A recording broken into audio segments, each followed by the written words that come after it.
जैसा हमने अभी पहली वाणी में सुना जो लिखी है लूका उसके 23 उसके 34 में, वहां पर वचन ऐसा कहता है, यीशु मसीह ने कहा, हे पिता इन्हें क्षमा कर क्योंकि ये नहीं जानते कि ये क्या कर रहे हैं। सच में प्रियो, वो सैनिक नहीं जानते कि वो क्या कर रहे हैं। वो इसके पहले भी उन्होंने उनके हाकिमों ने कई बार लोगों को सजाएं दिलवाने के लिए उनको बोला, जो कोड़े मारने वाला उसका कोड़े मारने का काम है, उसका काम है वो कोड़े मारा करे, जो बेते चलाता उसका काम है। वो नहीं जानते कि इस बार जिस पर कोड़े मारे जा रहे हैं, इस बार जिसको बेते मारी जा रही है, इस बार जिसकी दाढ़ी नोची जा रही है, जिसके लिए कांटों का मुकुट सजाया जा रहा है, जिसको क्रूस पर ठोका जा रहा है, जिसकी दाढ़ी नोची जा रही है, जिसके मुंह पर थूका जा रहा है, ये कौन है? क्योंकि वो उनका काम है। हर बार उन्होंने यही किया। हर बार उन्होंने जितनी बार ऐसे लोग उनके पास पहुंचे जिनको सजा देना पड़ता, वो सजा देने वाला उनका काम था। लेकिन यीशु मसीह जानते हैं कि ये पाप नहीं कर रहे हैं, ये अपने हाकिम का कहना मान रहे हैं, ये वो काम कर रहे हैं जो उनको सौंपा गया है। उनको नहीं पता, उनका काम ये है कि उसको सताओ, उसको तंग करो, उसको मारो। लेकिन यीशु मसीह परमेश्वर की संतान है। यीशु मसीह को पता है कि वो अपने पिता की इच्छा को पूरा करने के लिए आए हैं। और अगर ये सब नहीं होता है तो आज हमारा मान सम्मान, अगर यीशु मसीह के मुंह पे चांटे नहीं मारे जाते, आज हमारा मान सम्मान नहीं बढ़ता। यीशु मसीह के कपड़े नहीं फाड़े जाते, आप अच्छा नहीं पहन सकते थे। यीशु मसीह के शरीर को छेदा गया, भेदा गया। अगर यीशु मसीह को कोड़े नहीं पड़े होते, आज आप चंगे नहीं हो सकते थे। बड़ी बड़ी बीमारियों से, बड़े बड़े वायरस से आप चंगे नहीं हो सकते थे, क्योंकि उसके लिए यीशु मसीह को कीमत देनी थी। कीमत यह है, और वो कीमत चुका रहे हैं। यीशु मसीह को पता है कि वो उनका काम यही है। इसके लिए वो स्वर्ग से पृथ्वी पर आया, परमेश्वर होने के बाद भी मनुष्य के स्वरूप में, क्योंकि यीशु मसीह पृथ्वी पर आए ताकि हम पाएं वो सारी आशीषों को, हम पाएं परमेश्वर की संतान में। वो एक जिम्मेदारी जो पिता ने यीशु मसीह पर डाली, जो यीशु मसीह मनुष्य के शरीर होकर पृथ्वी पर हमारे लिए आए। यीशु मसीह ने बोला, पिता ने क्षमा करना। ये नहीं जानते क्या करते हैं, इनको नहीं पता क्षमा करना।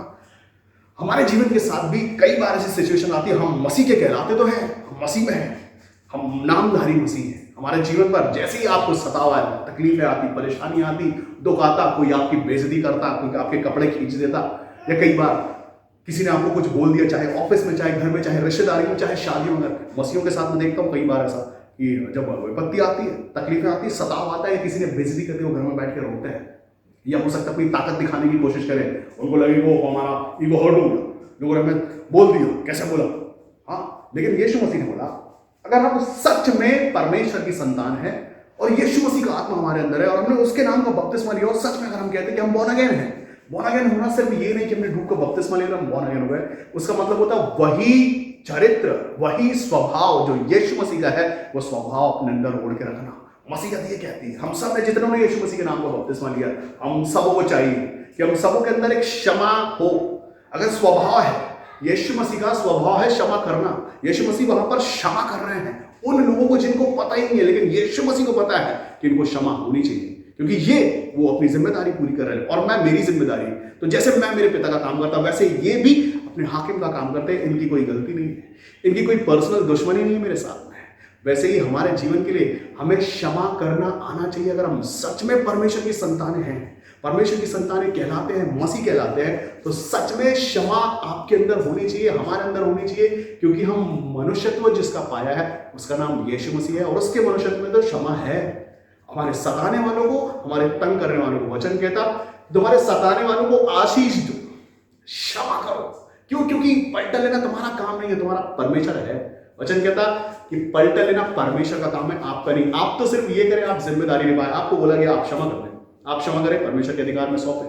कई बार शत्रु जब आपको लगता बहुत बड़े हैं और वो सता रहे हैं, आपको तकलीफें दे रहे हैं, और अगर आप लड़ने निकल जाते हैं, आपको लगता है कि शायद आप लड़के आप चीजें कर पाएंगे, लेकिन उस समय कुछ नहीं होता। लेकिन अगर आप उसको क्षमा करते, क्षमा करने के बाद परमेश्वर के अधिकार में सौंपते, और आप कहते, क्योंकि वचन कहता है ऐसा कि जो कोई तुम्हें छूता वो मेरी आंख की पुतली को छूता है। परमेश्वर न्यायी है और वो न्याय करेंगे। हमें न्याय करने की जरूरत नहीं, हमें क्षमा करने की जरूरत है। हमें उस परमेश्वर का कहना मानने की जरूरत है, उसकी आज्ञा पालन करने की जरूरत है। तब जाके हम सच में मसीही और सच में परमेश्वर की संतान कहलाते हैं। अगर हम सिर्फ परमेश्वर की संतान कहलाएं और उसका स्वभाव हमारे अंदर नहीं पाया जाए, हमारे अंदर दया नहीं हो, हमारे अंदर क्षमा नहीं हो, हमारे अंदर तरस नहीं हो, तो हम ठनठनाता हुआ पीतल ठहरे। लेकिन सच में अगर हम परमेश्वर यीशु मसीह से प्रेम करते और उसको अपना अगुआ समझते, उसको अपना आइडल समझते और उसको अपना मार्गदर्शक समझते हैं, तो सच में हमारे अंदर क्षमा पाई जानी चाहिए। अगर आपके अंदर क्षमा है, तरस है, तो निश्चित ही आप परमेश्वर की संतान हैं और आप चल रहे हैं। वो आपने जब तक आप इस पृथ्वी पर हैं, तब तक आपके अंदर हर उस कंडीशन में आपको वैसा तैयार रहना, आपके अंदर का स्वभाव रहना चाहिए। आपके अंदर स्वभाव रहना चाहिए। मैं आपको बताऊं, मैं थोड़े दिन पहले मैं एक बड़े पास्टर की एक प्रीच सुन रहा था। बड़े पास्टर ने अपने मित्र के साथ उन्होंने बताया, एक जिक्र किया, एक छोटी सी गवाही उन्होंने शेयर की। वहां पर उन्होंने बोला कि वो एक बार अपने मित्र के साथ रास्ते पर जा रहे थे, गर्मी का समय, तो उन्हें बहुत प्यास लगी। जब उनको प्यास लगी तो वो एक शुगर केन का जूस निकालने वाली मशीन जहाँ रहते लोग, वो ठेला लगाया हुआ एक मनुष्य था, उसके ठेले पे वो लोग गए और जाने के बाद उसको बोला 2 गिलास जूस देना। तो वो बैठे बैठे वो पूरा नज़ारा देख रहे थे जहाँ वो वहाँ पर जो हो रहा था। वो कुछ ऐसा हुआ, उन्होंने जो बताया वो कुछ ऐसा था कि जो गन्ने का, जो शुगर केन का जो जूस निकालने वाला मनुष्य था, उसने 2 पीस निकाले और उसको मशीन में डाला, उसको घुमाना शुरू किया। और जब घुमाना शुरू किया तो पहले राउंड में थोड़ा जूस निकला, फिर उसके बाद उसने उसको और मोड़ा, और मोड़ने के बाद वापस से उस मशीन के अंदर डाला, उसके बाद और जूस निकला। उसके बाद तीसरी बार में उसने उसको फोल्ड किया, तीसरी बार में उसके अंदर उसने डाला और जूस निकला, चौथी बार, पांचवी बार। ऐसा करते करते एकदम एक समय ऐसा आया कि वो शुगर केन एकदम भूसे के जैसा सूखा हो गया। उसके बाद उसको निकाला और उसको कचरे में डाल दिया। हालेलुया। अब आप सोच रहे हो कि मैं आपको ये क्यों बता रहा हूं।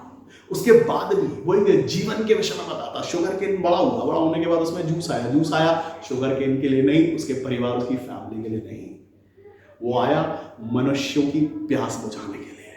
शुगर केन का जो जूस रहता है, डॉक्टर बताते हैं कि उसको बहुत अच्छा प्योर है, उसको पीने से हमारे शक्ति मिलती है, सामर्थ्य मिलता है। हालेलुया।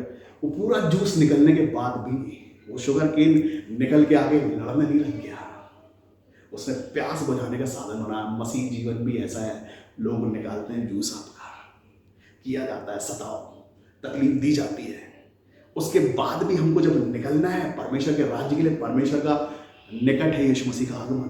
जितनी बार सताया जाए उतनी बार आशीष निकले आपसे, जितनी बार आपको तंग किया जाए क्षमा निकले आपके अंदर से, तब तो परमेश्वर की संतान कहलाएंगे निश्चित आप। जितनी बार आपको दुख दिया जाए, जितनी बार आपको सताया जाए, हर बार उस मसीह को याद करना है, क्योंकि हम मसीह में हैं, जो हमारा आइडल है, जो हमारा परमेश्वर है, जिसके हम पीछे चलते, जिसके पद चिन्हों में चलते। यीशु मसीह ने बोला, जो कोई मेरे पीछे आना चाहता है अपने आप से इनकार करे। आपा यही है कि हम अपने गुस्से से, अपने अंगीकार से, हम अपने वो सारी की सारी बातों से अपने आप को निकालें। जब हम निकालते हैं सच में, तब हम परमेश्वर की संतान ठहरते हैं। तो हमारे जीवन के लिए जो पहली वाणी है, ये वाणी से आज हमें एक सीख लेना चाहिए। इसके पहले अगर हमने अपना मन नहीं फिराया था, इसके पहले अगर हम गुस्से में थे, परेशानी में थे, तकलीफों में थे और गुस्सा आ जाती थी और क्षमा नहीं कर पाते थे, या आज तक मैं ऐसे लोगों को भी जानता हूँ जो ऐसा कहते हैं कि आज तक बहुत सारे लोगों को उन्होंने क्षमा कर दिया, लेकिन बहुत सारे लोगों को वो क्षमा नहीं कर पा रहे। उनको लगता है कि वो सब कुछ क्षमा करेंगे, लेकिन इस मनुष्य को क्षमा नहीं करेंगे क्योंकि इसने ज़्यादा सताया, ज़्यादा तकलीफें दी है। मैं आपको बताना चाहता, अगर आज तक आपने किसी कोई मनुष्य ऐसा है जिसको आपने क्षमा नहीं किया, तो आज परमेश्वर चाहते हैं कि आप उसको क्षमा करें, क्योंकि आप मसीह कहलाते हैं। और ऐसा करके हम अपने जीवन के लिए श्राप लाते हैं। जब हम परमेश्वर की आज्ञा नहीं मानते, जब हम परमेश्वर में चलते नहीं, सिर्फ नामधारी। अगर सच में आप चाहते हैं कि आपके जीवन पर सच में आशीष होती है, दरवाजे खोले, सच में आपके हाथों से चंगाइयाँ हो जाए, सच में आप परमेश्वर की संतान करें, तो आप आज के दिन परमेश्वर के साथ एक वाचा बांधें और उससे बोले कि हाँ प्रभु, हमने आपकी पहली वाणी को सुना और आज अपने मन को बदलते हैं। आज से हम भी क्षमा करना सीखते हैं और आज के बाद से हम क्षमा करेंगे।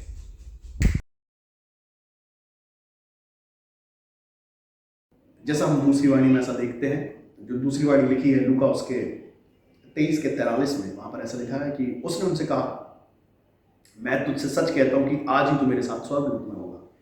यहां पर यीशु मसीह के साथ 2 और कुकर्मी हैं। यीशु मसीह जिन्होंने कोई पाप नहीं किया, लेकिन 2 कुकर्मी हैं, एक दाएं और एक बाएं। उन दोनों ने वो जो उन्होंने किया था उनको सजा मिली थी, और वो भी यीशु मसीह के साथ क्रूस पर लटकाए। उसमें से एक ने यीशु मसीह की निंदा की और उसका मजाक उड़ाया और बोला, अगर सच में तू परमेश्वर की संतान है, तू मसीह है, तो अपने आप को भी बचा ले और हमको भी बचा ले। लेकिन दूसरा जो लाभू था, उसने उस समय मन फिराया, क्रूस पर से मन फिराया, मरने से पहले मन फिराया। यीशु मसीह भी क्रूस पर है, उसके बाजू में एक डाकू है, वो भी क्रूस पर है। जो दूसरा है उसको डर है और एक तरह से एक सेटिस्फेक्शन है कि मैंने जो किया उसकी सजा मैं उठा रहा हूँ, जो मैंने बोया वो मैं काट रहा हूँ। लेकिन यीशु मसीह जो है वहाँ पर उन्होंने कुछ पाप नहीं किया, लेकिन उन पापियों के बीच में यीशु मसीह है। उस डाकू ने मन फिराया और यीशु मसीह से बोला कि जिस दिन तू तेरे राज्य में आए मेरी सुधि लेना। हालेलुया। यीशु मसीह उद्धार करने वाले परमेश्वर। उनकी कंडीशन, उनकी सिचुएशन सेम वैसी है। उनको कोड़े मारे गए हैं, उनका खून बह रहा है, उनको चोटें लगी हुई हैं, उनके सिर पर कांटों का मुकुट है, उसके बाद भी मरने पर है, शरीर दुर्बल है, चोट लगी है, उसके बाद भी यीशु मसीह ने जो अधिकार उनके पास है उद्धार करने का अधिकार, वो हमारे उद्धारकर्ता और मुक्तिदाता, वैसे ही यीशु मसीह ने तुरंत इसके पहले कि पवित्र आत्मा रिलीज हो, यीशु मसीह की मृत्यु हो, यीशु मसीह क्रूस पर है और क्रूस पर होने के बाद भी मन फिराने वाले ने मन फिराया, उस डाकू ने मन फिराया, यीशु मसीह को परमेश्वर करके उसने ग्रहण किया और उसने बोला कि जब तू तेरे राज्य में आएगा तो मेरी सुधि लेना। यीशु मसीह ने उसी वक्त उसका उद्धार किया और उसको एक प्रॉमिस दिया। प्रॉमिस ये कि निश्चित तू आज मेरे साथ स्वर्ग में होगा। आमीन, हालेलुया। इसके पहले कि पूरा संसार उद्धार पाता, सबसे पहला उद्धार उसने क्रूस पर से पा लिया, क्योंकि उसने मन फिराया। जब हम मन फिराते हैं प्रियो, सच में हम परमेश्वर के करीब जाते हैं। सबसे पहले हम अंगीकार करते हैं कि हाँ, हमसे पाप हुआ है, हाँ हमने आज्ञाएं तोड़ी हैं, हाँ हमने आपके विरुद्ध काम किया है। जब तक हम अंगीकार नहीं करते, लोग बोल देते हैं कि हमारे जीवन में काम नहीं हो रहा, चंगाई नहीं हो रही, छुटकारे नहीं हो रहे, हमारे काम नहीं बन रहे, परमेश्वर हमसे बात नहीं कर रहे। लेकिन मैं आपको बताना चाहता हूँ, उसके पहले अंगीकार होता है, उसके पहले हमें मन फिराना पड़ता है और परमेश्वर के सामने कहना पड़ता है कि हाँ प्रभु, हमने पाप किया है, तेरे विरुद्ध पाप किया है, वो सारे पवित्र शास्त्र के विरुद्ध पाप किया, उन आज्ञाओं के विरुद्ध पाप किया है। जब आप मानते हैं कि हाँ सच में आपसे गलतियां हुई है, आप मन फिराते और यीशु मसीह पर मन लगाते और ये कहते हैं कि हाँ सच में हम विश्वास करते हैं कि आपके कूड़े खाने से हम चंगे हो, तो आप चंगे ठहरते हैं। जब आप विश्वास करते हैं कि तेरे लहू के द्वारा हमारा छुटकारा हुआ, तो हम सच में छुटकारे में ठहरते हैं, हमारा उद्धार होता है, हमारा जीवन बदल जाता है। उसी वक्त हम बॉर्न अगेन होते हैं। इसके पहले कि रूह का बपतिस्मा ले बॉर्न अगेन हो, जैसे आपने मन फिराया, आप दोबारा नया जीवन ले लेते हैं यीशु मसीह। आपका मन का परिवर्तन हो गया, आप यीशु मसीह में नई सृष्टि हो गए। वैसे ही यदि अगर आज हम ये कुंजियां, ये चाबियां, ये सात वाणियां पूरा जीवन है, जैसा मैं आपको बताता कि ये अगर आज के दिन भी इसके पहले कई क्रिसमस, कई न्यू ईयर, कई ईस्टर हमने मनाए होंगे, कई गुड फ्राइडेज हमने मनाए, कई बार इन वचनों को पढ़ा होगा, लेकिन अगर आज इस वचन की गहराई को हम समझते हैं कि कैसे जब हम मन फिराते हैं, तो कर्मी यदि मन फिरा लेता है तो वो भी उद्धार पा लेता है। हम बने रहते हैं, कई लोगों को मैं ऐसे जानता हूं जो मसीह होने का चोला ओढ़े रहते हैं, मसीह का नाम लेते हैं, प्रार्थना करते हैं लंबी, लेकिन उसके बाद भी उनके मन के अंदर कपट रहता है, झूठ रहता है, धोखा रहता है। वो अपने आप को दिखावा तो करते हैं मसीह होने का, लेकिन उनके अंदर वो आनंद, वो खुशी नहीं रहती, वो जॉय नहीं रहता। मालूम क्यों? क्योंकि कहीं ना कहीं उनको ये पता रहता है, ये गिल्ट रहती है कि हाँ सच में हम दिखावा तो करते हैं मसीह होने का, लेकिन हम मसीह नहीं है। लेकिन यदि अगर आज भी हम मन फिराते हैं, या ऐसे लोग मन फिराते हैं और कहते हैं कि आज के दिन प्रभु, आज के दिन से हम सच्चे आपके लिए हो जाए। कितने साल से आप मसीह में हैं, कितने साल पहले आप बॉर्न अगेन हुए, कितने साल पहले आपका बपतिस्मा हुआ है, ये बात मैटर नहीं करती। किस दिन आपने सच में अपने मन का परिवर्तन किया है, ये मैटर करता है। अगर आप सच में जाना चाहते हैं, यीशु मसीह के पास अधिकार है, यीशु मसीह के पास अधिकार है आपको स्वर्ग पहुंचा देने का। यीशु मसीह का ऑर्डर चलता है। परमेश्वर और मनुष्य के बीच में यीशु मसीह हमारी वकालत करते हैं, हमारे लिए प्रार्थना करते हैं पिता से, हमारे लिए क्षमा की प्रार्थना करते हैं ताकि हम नाश नहीं। परमेश्वर नहीं चाहते कि आप नाश हो, इसके लिए परमेश्वर ने यीशु मसीह को भेजा। यीशु मसीह के पास अधिकार है, वो अधिकार यीशु मसीह ने यहाँ पर उपयोग किया, उस डाकू के लिए, उस कुकर्मी के लिए। उसके बाद उसके साथ एक वाचा बांधी कि तू स्वर्ग में होगा। आज के दिन अगर हम अपने मन को फिराएं और परमेश्वर यीशु मसीह को परमेश्वर करके ग्रहण करें, तो निश्चित हम स्वर्ग जा सकते हैं। परमेश्वर प्रेम करते हैं मन फिराने वालों से, क्योंकि तभी तो हम उसकी संतान डरते, क्योंकि उसमें जो उसकी ओर मन फिराते वो कठोर नहीं होते, वो कपटी नहीं होते, वो झूठे नहीं होते, वो धोखेबाज नहीं होते, वो सारी शिक्षाओं पर चलने वाले। ये संसार और दोस्त रिश्तेदार हमें जो शिक्षा देते हैं, शिक्षा वो नहीं है। सच्ची शिक्षा यीशु मसीह हमें देते हैं, वो यहाँ पर हम सुनने को मिलता है। अगर हम मन फिराते हैं परमेश्वर की ओर, तो सच में एक बार फिरा ले और चले जा स्वर्ग। नहीं तो ये सब संसार और संसार की अभिलाषा और उनकी बातों और ये झूठों में और धोखों में हम अपने आप को धोखा देते हैं। सच में हम स्वर्ग जाने के अधिकारी नहीं हैं। स्वर्ग राज्य में उन्हीं का है जिनके मन शुद्ध है।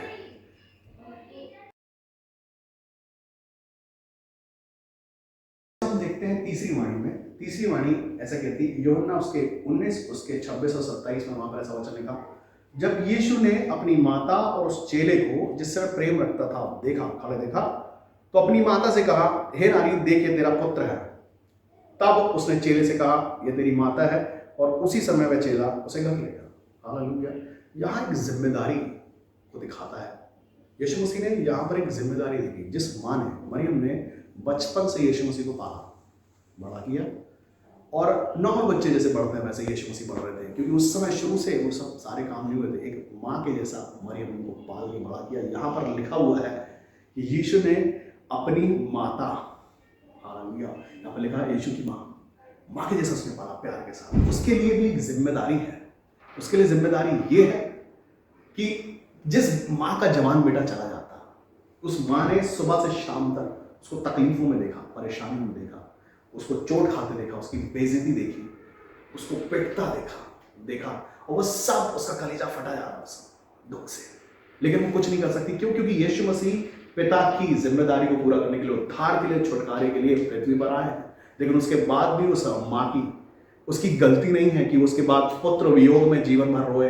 यीशु मसीह ने जाने से पहले एक चेले से बोला, वो चेला जो यीशु मसीह से बहुत प्रेम करता, यीशु मसीह ने एक जिम्मेदारी दी उस चेले को और उससे बोला कि हे नारी देख, ये तेरा पुत्र है।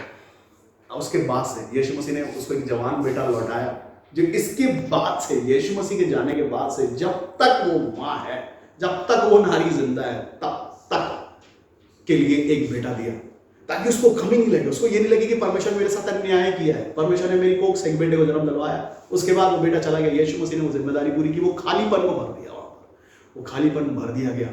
उसके जवान बेटे के बदले यीशु मसीह ने उसको जवान बेटा दिया और एक जिम्मेदारी दी उस बेटे को, उस चेले को, कि अपनी माँ करके मानना, अपनी माँ के जैसा रखना, अपनी माँ के जैसी सेवा करना, माँ के जैसा प्यार करना, क्योंकि उसको उसकी जरूरत है।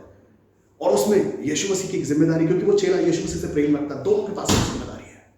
यीशु मसीह ने जाने से पहले अपनी जिम्मेदारी को पूरा किया, चेले ने भी जिम्मेदारी को पूरा किया। जिम्मेदारियां हमारे जीवन पर भी पड़ती है, हमारी हो सकता है, कई बार आपको बताना चाहता हूँ, आप सेवकाई करते हैं, आप जॉब करते हैं, हर तरह की जिम्मेदारी आपके पास में है।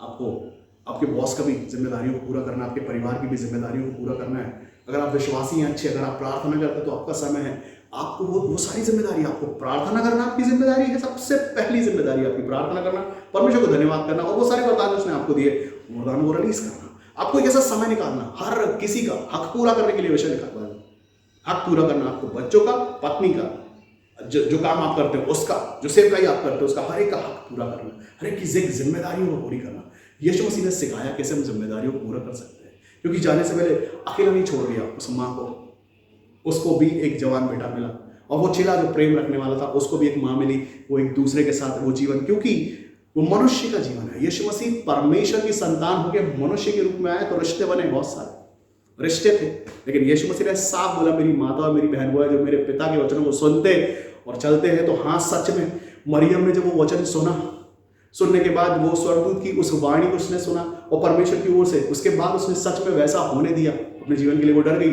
और यूसुफ भी डरा, लेकिन उसके बाद भी वो सब कुछ वैसा होने पाया, इसके लिए सच में उसकी माँ कहलाई। और उसकी एक जिम्मेदारी थी, तो जिम्मेदारी भी यीशु मसीह ने उसको भी वैसा उस हाल पे नहीं छोड़ दिया, दुख में नहीं छोड़ दिया, तकलीफों में नहीं छोड़ दिया, अकेला नहीं छोड़ दिया। उसका अकेलापन दूर करने के लिए यीशु मसीह ने उसके साथ एक बेटा जवान उसको दिया, कि आज के पास से। वचन कहता है, 26वां वचन कहता है, जब यीशु अपनी माता और उसके चेले जिससे वो प्रेम रखता था उसे पास खड़ा देखा तो कहा, हे नारी देख, ये तेरा पुत्र है, आज से ये तेरा पुत्र। तब चेले से कहा, ये तेरी माता है, और फिर से उसको घर लेके गया। वो उसकी जिम्मेदारी है। हमारे जीवन में जब जिम्मेदारियां आती है, चाहे किसी भी तरह की, वो जिम्मेदारी अगर हम पूरी नहीं करते या हम बहाना करते हैं कि हम अभी बाइबल पढ़ रहे हैं, हम प्रार्थना कर रहे हैं, वो काम जो आपको दिया गया वो आप नहीं करते, तो जिम्मेदारी है हर तरह की। आपकी जिम्मेदारी है कि आप कैसे मैनेज करते हो सब चीज़ों को। यीशु मसीह क्रूस पर है, वो उससे ज्यादा सिचुएशन बुरी हमारे जीवन पे नहीं आती, हमको नहीं लटकाया था क्रूस पर, लेकिन उसके बाद भी यीशु मसीह को मालूम है, हर किसी को अपने दर्द को वो देख देख के रो नहीं रहे हैं, अपने खून को बहता हुआ उनको तकलीफ परेशानी, उसके बाद भी वो एक जिम्मेदारी को समझ रहे हैं। वहां क्रूस पर से उनकी दृष्टि गई उनके चेहरे पर, उनकी माँ पर, और वहां से वो जिम्मेदारी उन्होंने पूरी की। हमारे जीवन में हम लोग बोलते हैं ये तकलीफ है, परेशानी है, अभी अगले महीने ये काम करेंगे, ये थोड़ा काम से बाहर आ जाए, जिम्मेदारियों से बाहर आ जाए तब जाके करेंगे, हम बहाने बना देते हैं। लेकिन क्या ऐसी सिचुएशन हमारे जीवन पर आती है? यीशु मसीह ने सिखाया कि क्रूस पर से भी वो न्याय कर सकते हैं, वो मजबूरी का फायदा नहीं उठाना। यीशु मसीह ने सिखाया हमें कि कहाँ से आपको अपनी जिम्मेदारियों से पीछे नहीं हटना। उस जगह पे भी जहाँ पर यीशु मसीह थे, क्रूस पर से भी यीशु मसीह ने जिम्मेदारी को पूरा करने के लिए बोला, और वहाँ से भी उनकी आंखें उन्हीं लोगों में जिनसे वो प्रेम रखते उन पर लगी हुई थी। अपनी तकलीफों से, दुखों के बावजूद भी, प्यासे रहने के बावजूद भी, भूखे रहने के बावजूद भी, चोटों में रहने के बावजूद भी, लहू बहने के बावजूद भी, सिर पर कांटों का मुकुट रहने के बाद भी यीशु मसीह को वो जिम्मेदारियाँ याद थी और उन्होंने पूरी की हैं। मसीह जीवन में कई बार ऐसी सिचुएशन आएगी जब आपको ऐसा लगेगा कि शायद अब कुछ नहीं हो पाएगा, लेकिन वहाँ से भी आप अपनी जिम्मेदारियाँ पूरी कर सकते हैं, क्योंकि जिसको हम अगुआ मानते हैं, जो हमारा उद्धार करता है, जो हमारा मुक्ति दाता है, वो हमें सिखाता है कि कैसे सिचुएशन में भी हम कैसा काम तो इस वचन के लिए हम आपका धन्यवाद करते हैं परमेश्वर पिता कि इस वचन के द्वारा आपने हमें जिम्मेदारियों का एहसास कराया।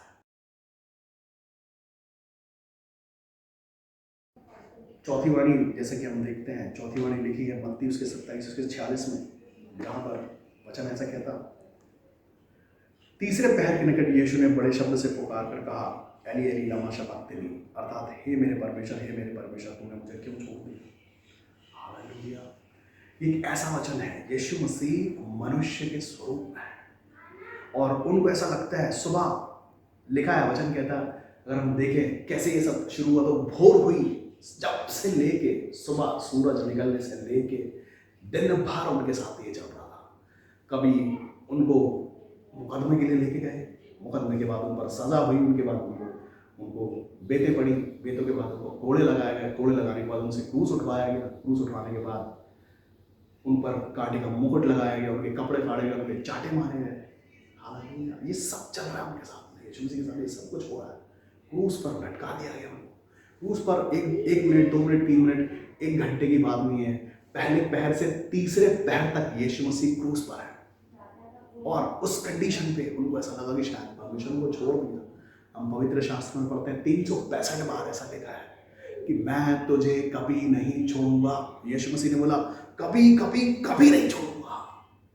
ये कैसी सिचुएशन है, क्योंकि यीशु मसीह मनुष्य के स्वरूप में वहां पर, जैसे आज हम मनुष्य हैं, हमारे जीवन पे भी कई बार ऐसा आता है जब हमको ये लगने लगता कि शायद परमेश्वर हमारे साथ नहीं है।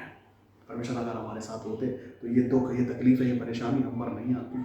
हम यही सोचते कई बार, हमें लगने लगता कि पहले तो परमेश्वर हमसे बात कर रहे थे, आजकल परमेश्वर हमसे बात नहीं कर रहे हैं। क्या बात है, हमारे जवाब नहीं मिल रहे, हमारी प्रार्थना नहीं सुनी जा रही। कई बार हमें लगने लगता है ऐसा। हर बार ये लगता जब हम दुख में आते हैं और लगता जब वो उसका समय कटता नहीं, दुख बढ़ता चला जाता है, तो हमें ये लगने लगता है कि शायद परमेश्वर में छोड़ दिया। जैसा यहाँ पर, क्योंकि यीशु मसीह मनुष्य के स्वरूप में है, यीशु मसीह को भी ऐसा लगा कोई बात नहीं, उस समय तक कोई कॉन्टैक्ट नहीं।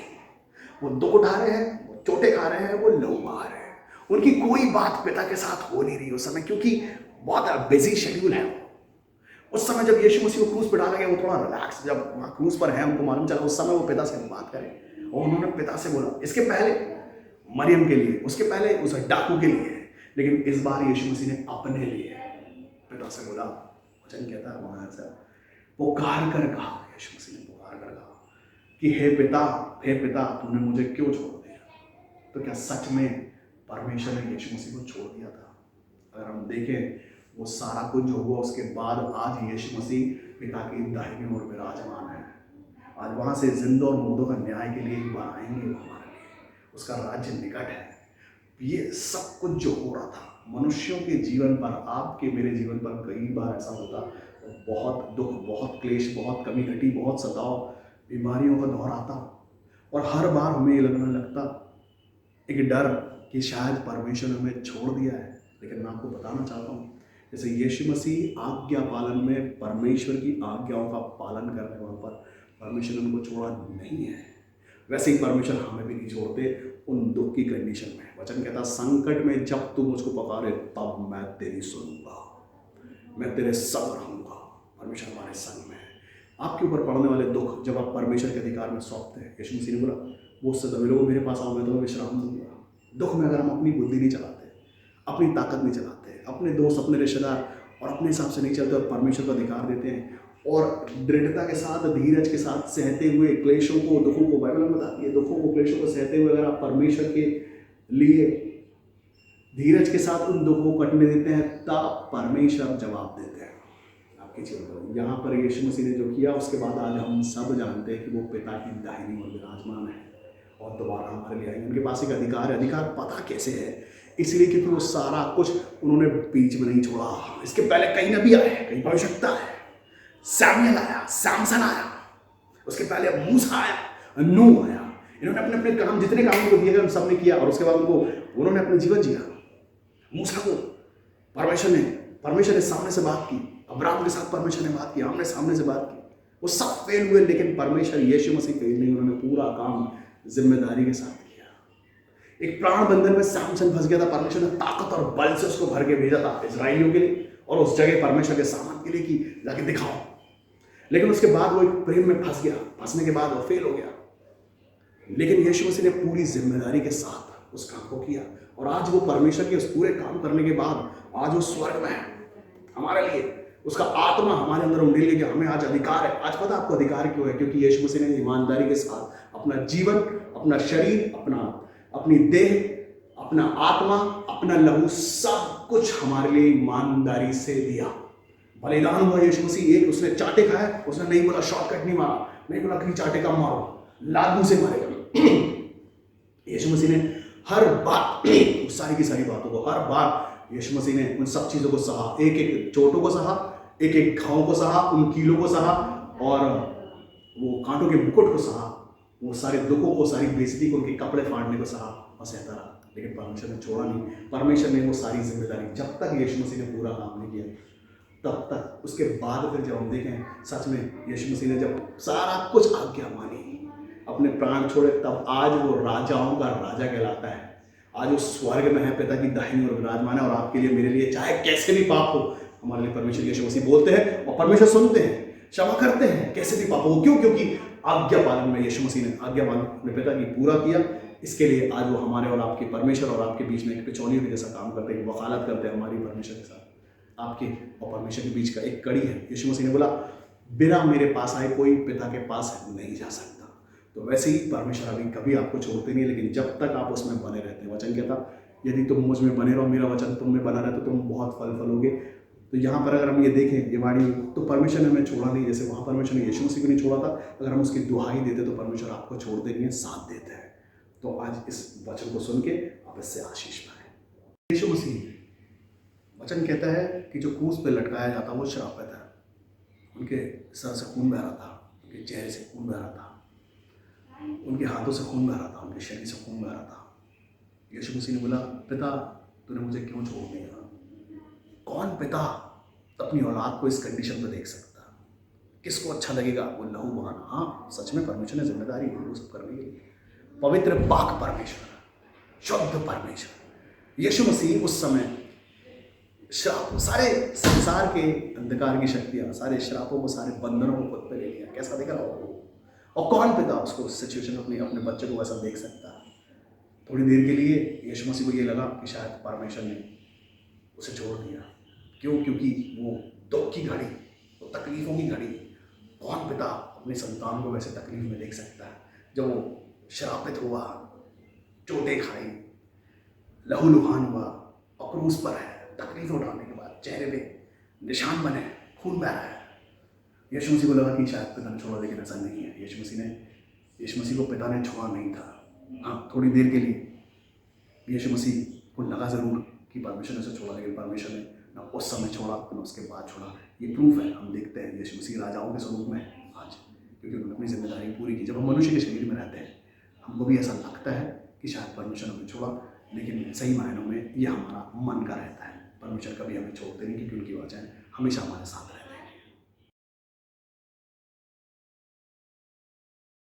ऐसा कहती कि मैं प्यासा हूँ। यीशु मसीह ने वचन यहाँ पर ऐसा कहता, यूहन्ना उसका 19 उसका 28। इसके बाद यीशु ने जानकर कि अब सब कुछ पूरा हो चुका है, इसलिए पवित्र शास्त्र में जो कहा गया था वो सब पूरा हो गया, कहा मैं प्यासा हूँ। प्यासा होना सुबह 9 बजे से लेके सुबह सूरज उगने से लेके दूसरे तीसरे पहर तक वो सारा काम जो यीशु मसीह ने किया। दोष लगवाए, चाटे खाए, लात घूसे खाए, बेइज्जती करवाई, कांटों का मुकुट और वो सारे कीले, और वो हमारे लिए वो लहू का बहा जाना, सब कुछ हुआ। तब यीशु मसीह ने उनका गला सूखा। ऐसा होता है, हम देखते हैं नॉर्मल लाइफ में भी, जब बुजुर्ग या कोई ऐसा, जब उनकी आखिरी कंडीशन होती है, जब उनका आत्मा उनके शरीर से निकलने पर होता है, तो उनको प्यास लगती है और लोग आखिरी कंडीशन में उनको पानी पिलाता है। यीशु मसीह भी उस कंडीशन में थे कि बस उनके प्राण निकलने पर है यहाँ पर, और यीशु मसीह ने बोला मैं प्यासा हूँ। लेकिन उसके बाद भी यीशु मसीह का गला तर करने के लिए उनको पानी नहीं मिला, उनको मिला सिरका। क्योंकि जो संसार है, हम अपनी लालसाओं की कोशिश करते हैं, अपनी प्रार्थनाओं को करते हैं, और हम चाहते हैं सबसे उत्तम हमको मिल जाए, सबसे अच्छा हमको मिले। हम अपनी लालसाओं के लिए किसी भी हद तक जाने को तैयार है, कुछ भी अच्छे से अच्छा, बुरे से बुरा कल्पनाएं हम बनाते हैं, प्लानिंग्स हम करते हैं, अच्छी प्लानिंग्स, कई बार बुरी प्लानिंग्स हम करते हैं, कैसे भी करके उस चीज़ को हासिल करना चाहते हैं। और क्योंकि वो हमारी खुशी है, हमारा जॉय, हमारा आनंद है उसमें, लालसाओं में, उन सारी बातों में हमारा लालच है। चाहे दुनिया की नज़र में बुरा हो, माँ बाप की नज़र में बुरा हो, रिश्तेदारों में, समाज के बीच में बुरा हो और परमेश्वर की नज़रों में भी बुरा हो, लेकिन अगर हमें उस चीज़ की प्यास है तो हम करने की कोशिश करते हैं उसको पूरा। वहां पे कई बार हमारे जीवन में हमको बस कुछ भी करना है। हमारी प्यास जीवन की जो है, हमारी प्यास है हमारी लालसाओं की, हमारे लालच की प्यास है, संसार जो संसार में रहता, संसार की प्यास रखता। लेकिन मसीहों के लिए परमेश्वर का वचन यहाँ पर कहता कि क्या प्यास, वो प्यास यीशु मसीह ने, जो पिता ने जितना काम दिया, वो प्यास थी यीशु मसीह को, वो सारे लोग छुटकारा पाले, वो प्यास है उनको, सारे लोग आशीष पाले, वो उनको प्यास है, वो सारे लोग उद्धार पाले, वो यीशु मसीह को प्यास है। उन्होंने पूरा काम किया। अभी हम देखते हैं एथलीट, दौड़ने वाले और दूसरे गेम्स खेलने वाले, जब एक समय आता है जब वो प्यासे होते हैं तो वो रुकते हैं, ग्लूकोज लेते हैं, पानी के साथ ग्लूकोज लेते हैं, कुछ जूस लेते हैं, इसलिए लेते हैं कि एनर्जी उनको मिल जाए। लेकिन यीशु मसीह का जब वो समय आया तो उनको कोई ग्लूकोज, कोई एनर्जी ड्रिंक, यहाँ तक कि पानी भी नहीं मिला उनका गला तर्क करने के लिए। उनको मिला, यहाँ पर वचन कहता है, अतः उन्होंने सिरके में भिगोई हुई स्पंज के को जूफे में रखकर उसके मुंह से लगाया। सिरका खट्टा होता है, प्यास नहीं बुझा सकता वो आपकी। उनके होठ फटे थे, चोटें लगी हुई थी, जैसी लगा होगा सिरका जो खट्टा होता जब वो जलन नहीं हुई, हटा लिया यीशु मसीह ने। पिक्चराइजेशन अगर हम देखते हैं तो यीशु मसीह ने अपना मुंह फेर लिया था जब उनके सामने वो सिरका स्पंज भिगोया वो उनके पास गया। आज हमारे लिए अगर हम मांगते कुछ है परमेश्वर से पर वो नहीं मिलता, कुछ भी मांग रहे हैं हम मांग रहे हैं नई कार, नया घर, कुछ भी मांग रहे हैं, नहीं मिला, हम परमेश्वर से मुंह फैला देता और चाहते हैं वैसे ही मिल जाए हमको। हमारे काम कैसे हैं वो नहीं देखते हम, हमारा जीवन कैसा है वो नहीं देखते हम, कितने आज्ञा पालन में वो नहीं देखते, कितने डिसिप्लिन में हम चलते हैं वो नहीं देखते।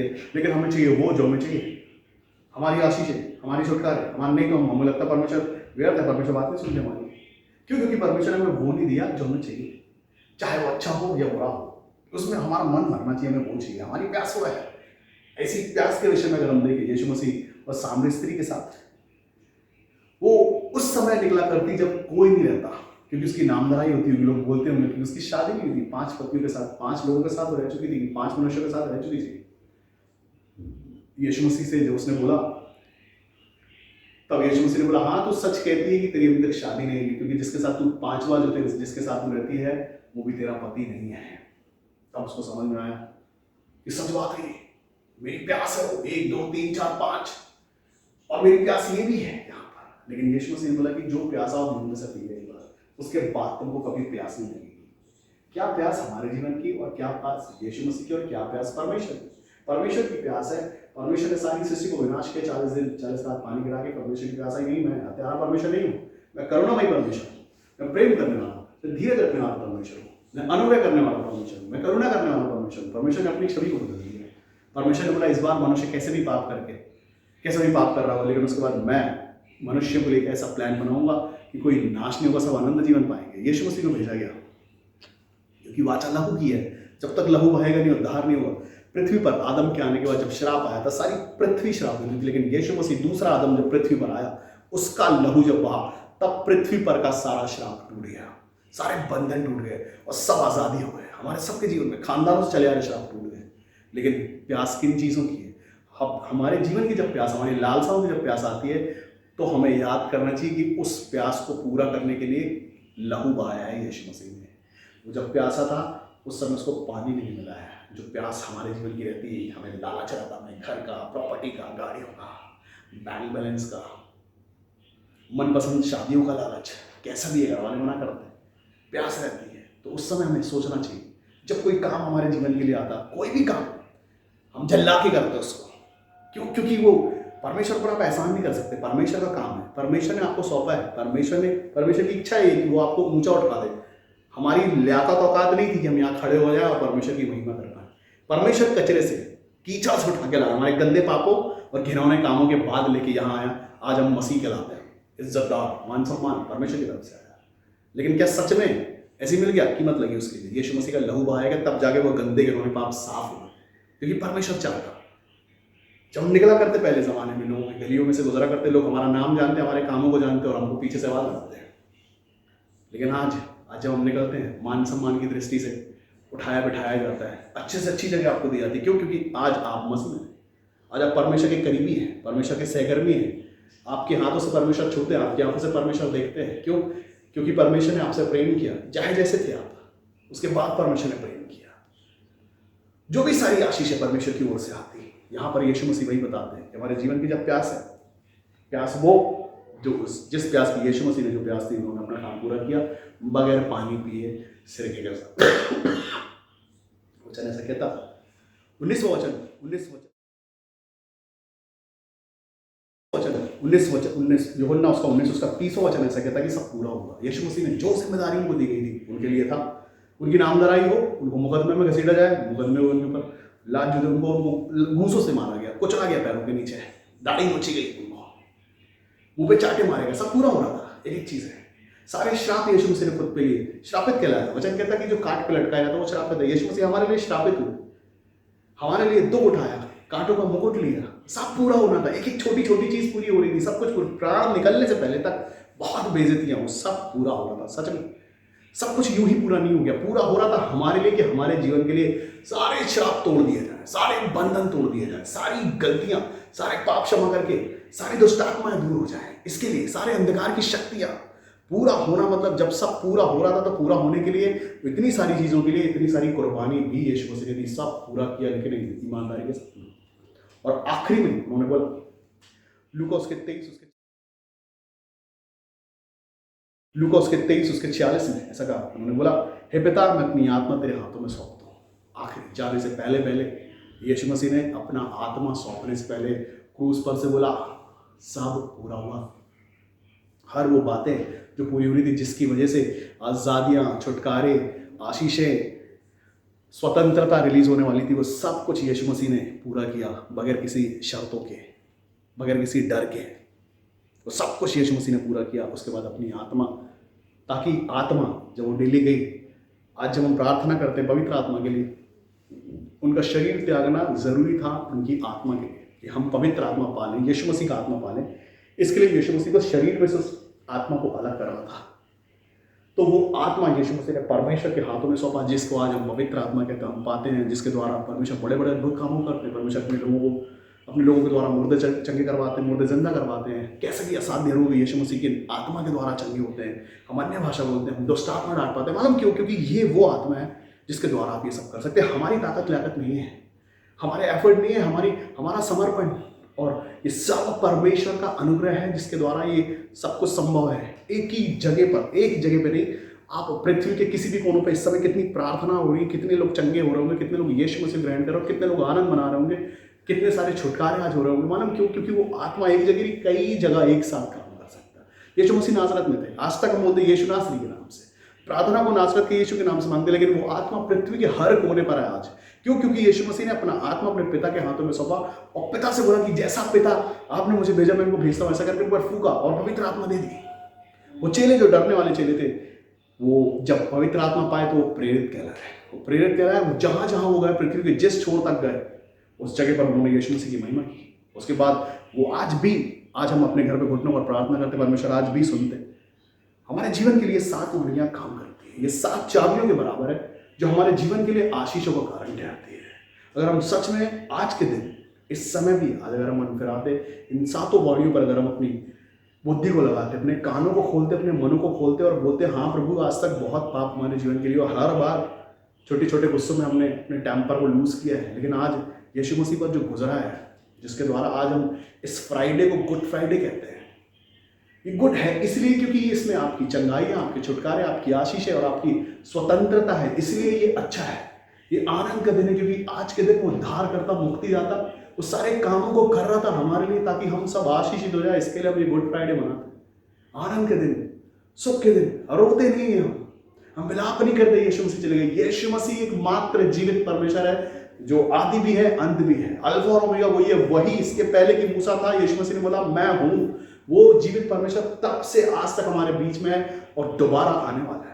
लेकिन प्रियो मैं बताना चाहता हूं कि अगर हम आज अपने मन को फिराएं और यीशु मसीह को अपना जीवन दें, तो जब वो लेने के लिए आएगा, यीशु मसीह ने बोला यदि तुम मनुष्यों के सामने मुझे मान लोगे तो मैं स्वर्गदूतों के सामने तुम्हें मानूंगा। आज हमारी भारी है, कई बार ऐसा होता है कि जब हम अन्य जातियों के बीच में बैठते हैं तो वो उनके जैसे हो जाते हैं। उनकी खुशी में हमें खुश होना होता है।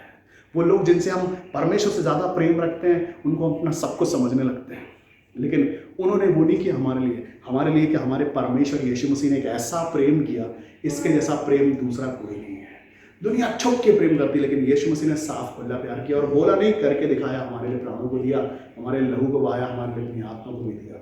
सबसे पहला स्थान परमेश्वर यीशु मसीह को अपने जीवन पर देना है, क्योंकि सबसे पहला और असली प्यार उसने हमसे किया। ये संसार प्रेम के बदले मांगता है, कुर्बानियां मांगता है, लेकिन आपको परमेश्वर आपसे कुछ नहीं मांगता। वो कहता है मैं देता हूँ तुम्हें, मैं देता हूँ मेरा लहू, मैं देता हूँ मेरा शरीर, मैं देता हूँ मेरा आत्मा तुमको।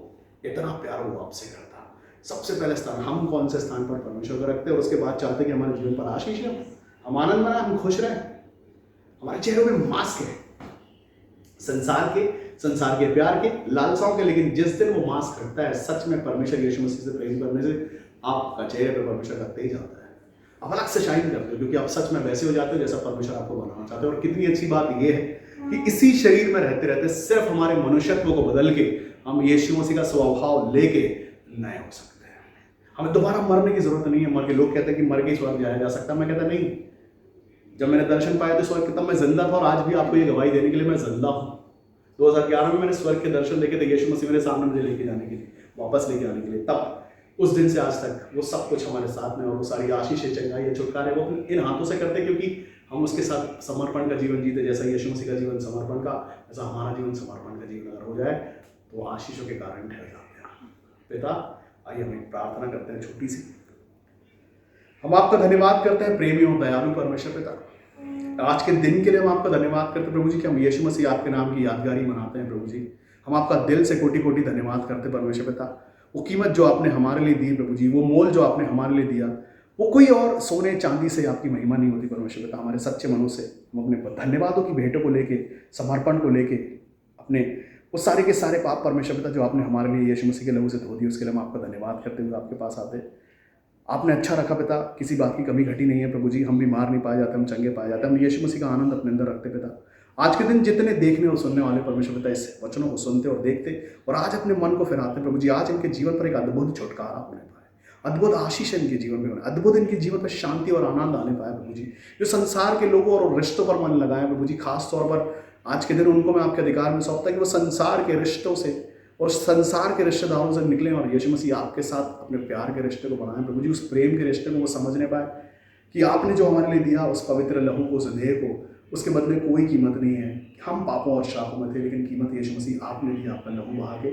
उसके लिए हम आपका धन्यवाद करते हैं प्रभु जी। इस समय आपके अधिकार में सौंपते तमाम सुनने और देखने वाले प्रभु जी, उनके मनों पर काम होने पाए, उनके समर्पण सामने आने पाए, वो थरथराए यीशु मसीह अंदर से और आपके उस बलिदान को, उस महान प्रेम को समझने पाए प्रभु जी। साल में एक दिन, ये दिन, वो रोज यीशु मसीह आपके उस बलिदान को याद करने पाए, रोज उस जख्मों को याद करने पाए, रोज वो सारे के सारे जख्मों को देखें, आपके लहू को देखें, आपकी देह को देखें और अपने मन पर, अपने शरीर को आपको बलिदान, भावता हुआ बलिदान करके चढ़ाएं, अपनी अभिलाषाओं को बलिदान करके चढ़ाएं और आपका पवित्र आत्मा ले लें, उसके वरदानों को ले लें, आपकी शांति को ले लें, प्रेम को ले लें और आपके उस जीवन को, उस मनुष्यत्व को ले लें, उस चरित्र को ले लें यीशु मसीह आपसे जो आप उनको देना चाहते हैं। क्योंकि जब हम चरित्र को बदलते यीशु मसीह, हम मनुष्यत्व को बदलते, तो सच में हम अलौकिक और सुपर नेचुरल हो जाते हैं।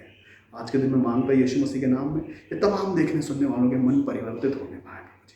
इस समय ये सरेंडर के साथ, समर्पण के साथ आपके करीब आए प्रभु जी। सच में आपके जीवन को देखें। वो 33 साल के जीवन में यीशु मसीह 3 साल के अंदर अंदर वो सारी आशीषें, चंगाई, छुटकारे, अद्भुत काम जो किए, मांगता यीशु मसीह के नाम से पिता, हर एक जो मन फिराए इस समय, वो अनंत जीवन को पाले, वो यीशु मसीह आपको पाले, आपके अधिकार में सौंपते। वो हर एक बेटे बेटी जिन्होंने उन वाणियों को बोला, जिन्होंने सुना, उन सबको इस समय मैं आशीषित करता यीशु मसीह के नाम से। उनके जीवन में अद्भुत छुटकारे और आशीष होने पाए पिता। अब से हमेशा तक प्रभु जी वो आपके इन सारी वाणियों, सारे वचनों को सुने और उस पर चलने भी पाए, ताकि वो आपकी संतानें कहलाएं। उनके जीवन में वो सारे क्लेश दूर हो यीशु मसीह के नाम से, सारे श्राप, सारे बंधन दूर हो पिता। हर एक बेरोजगार यीशु मसीह के नाम में आशीष देखे, उन्नतियों को देखे और आपकी महिमा को देखने पाए, इनके आत्मिक जीवन सुधरने पाए, इनका प्रार्थना का समय बढ़ने पाए, ये घुटनों पर ज़्यादा समय देने पाए, ये आपके सामने सबसे ज़्यादा समय देने पाए प्रभु जी। हम धन्यवाद करते और आपके अधिकार में सौंपते पिता। हर एक बातों को, आपके नाम को ऊंचा उठाते पिता। आदर, महिमा, सम्मान और अधिकार आपको देते और इस छोटी सी विनती को अपने उद्धार करता, मुक्तिदाता प्रभु यीशु मसीह नासरी के नाम से मांगते पिता। सुने और ग्रहण कीजिए। आमीन। जय मसीह की आप सबों को। ये पुनरुत्थान दिवस जो आने पे है, इस दिन खुल के आनंद मनाए, आशीष मनाए और धन्यवाद करें अपने उस परमेश्वर को जिसने हमारे लिए प्राणों को दिया, ताकि हम आशीषित हो, चंगे हो, छुटकारा पाए। ये जय मसीह।